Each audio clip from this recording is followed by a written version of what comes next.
أعوذ بالله من الشيطان الرجيم بسم الله الرحمن الرحيم يا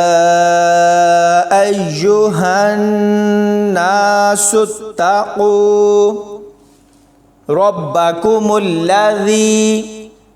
خلقكم من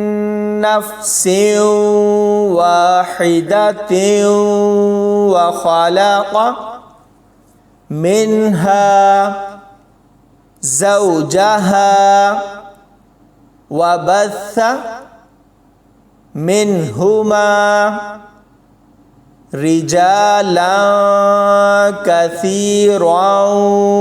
ونساء واتقوا الله الذي تساءلون به والأرحام إن الله كان عليكم رقيبا وآتوا اليتامى أموالهم ولا تتبدلوا الخبيث بالطيب ولا تأكلوا أموالهم إلى أموالكم إنه كان حوبا كبيرا وإن خفتم ألا تقسطوا في اليتامى فانكحوا ما طاب لكم من النساء مثنى وثلاث ورباع فإن خفتم ألا تعدلوا فواحدة أو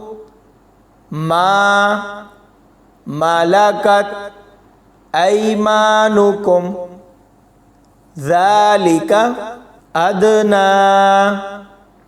ألا تعولوا وآتوا النساء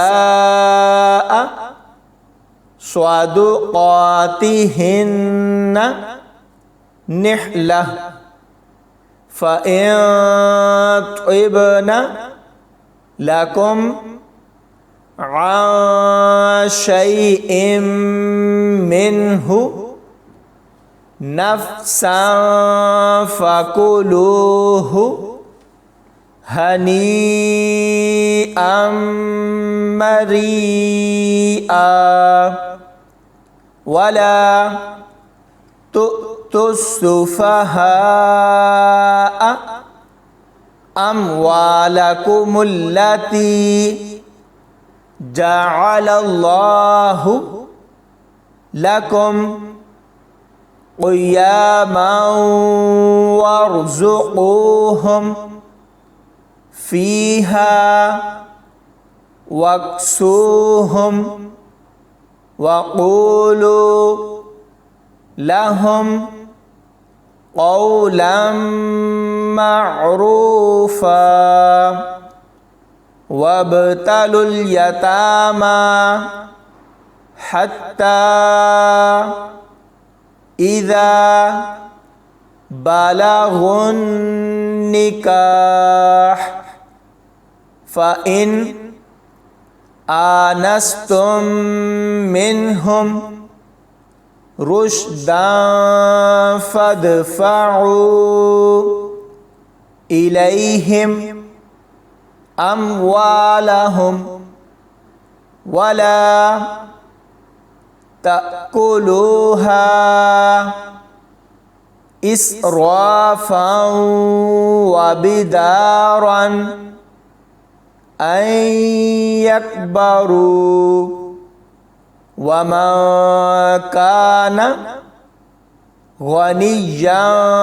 فليستعفف ومن كان فقيرا فليأكل بالمعروف فإذا دفعتم إليهم أموالهم فأشهدوا عليهم وكفى بالله حسيبا للرجال نصيب مما ترك الوالدان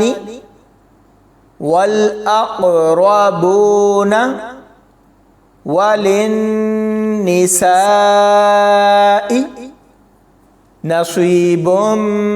مما ترك الوالدان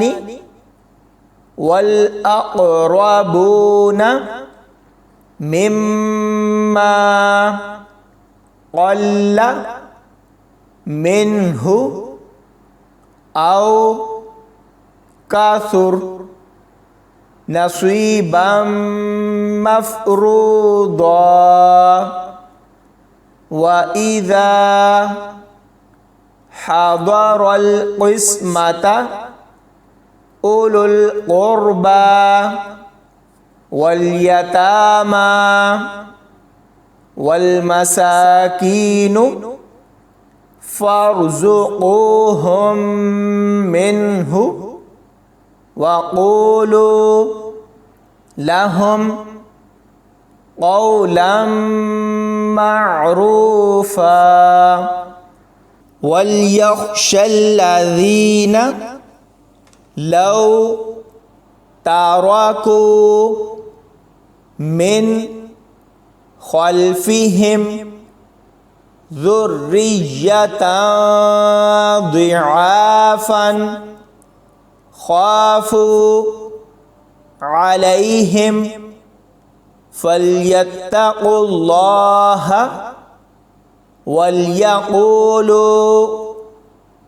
قولا سديدا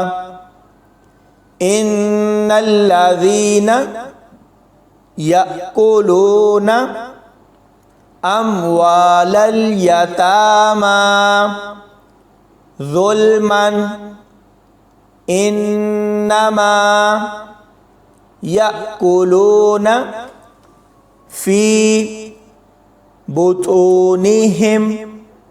نارا وسيصلون سعيرا صدق الله العظيم.